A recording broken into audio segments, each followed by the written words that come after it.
How to set up Ubuntu or any other operating system in your system or in your VirtualBox. To enable virtualization in our system or install VirtualBox or install multiple operating system, we need to enable the virtualization from the BIOS. I have a separate video how to enable virtualization from your BIOS. It can be Intel motherboard or it can be MSI motherboard.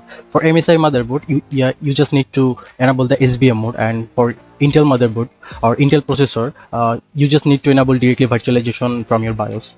So enabling virtualization provides the virtual environment for your system to run multiple apps or run Android apps, also run multiple operating system at the same time.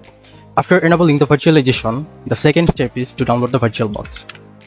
You just need to search VirtualBox download. So go to the first website, virtualbox.org/downloads. So here's also the main website that we can download and get another information about the VirtualBox.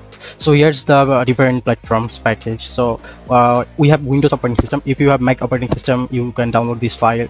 If you have Solaris operating system, you can download this file. So we need to download the Windows first. So just click on download and the system will automatically start the download. After downloading, you need to download the ISO file. We may hear about the ISO file, that is when we need to install the Windows, the ISO file is booted in the USB drive. As is the same, we need to download the Ubuntu ISO file. So just search Ubuntu ISO download. So the first website appears to download the Ubuntu latest version, that is Ubuntu 24.04 LTS. LTS means you will get the latest update, and it is the same for AMD or Intel 64-bit architecture. So download it from here. So in this page, the download will start automatically. This is so simple. I have downloaded it also, so I can cancel it. After downloading these two files, we need to install the BIOS administrator and the VirtualBox will appear. So now go to the next. So I have already installed it, so I can cancel it. So finish. After installing the VirtualBox, we need to run the software. So run the software or run as administrator, and the software is opened. We need to go to the new to install our application. So let's name our operating system. This is Ubuntu, and we need to select the folder where we want to save the data. So let's select this folder VR. So we need to select the ISO file. Let's select our ISO file that we have downloaded, the Ubuntu 24.04.2.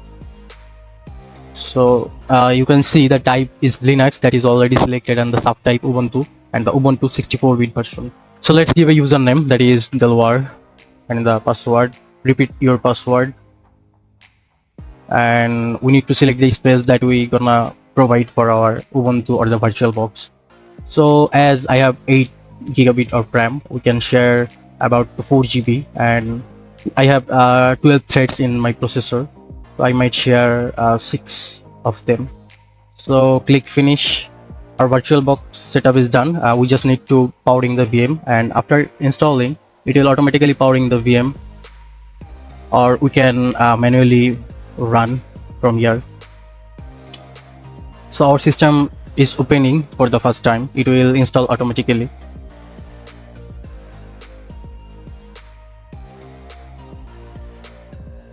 This is the VirtualBox environment, and Ubuntu is installing. Our Ubuntu has been installed.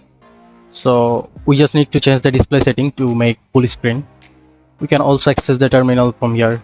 Let's check our internet speed in Ubuntu. We can also change the display setting. Let's make it full screen. The refresh rate is 60 Hz, that is selected, and let's change the resolution as our display supports. Okay, let's apply the setting, and let's select keep change, and the Ubuntu setup is done. Let's check our internet speed in Ubuntu interface. Good.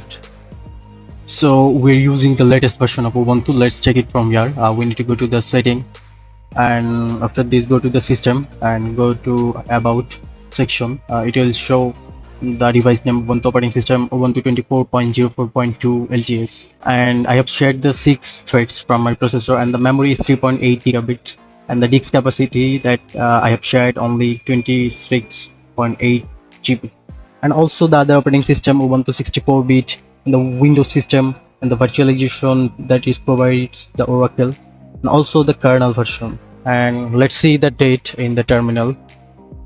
We need to open the terminal and type date. We can see the current date. So thanks for watching the video. So if you like the video, please thumbs up and subscribe for more.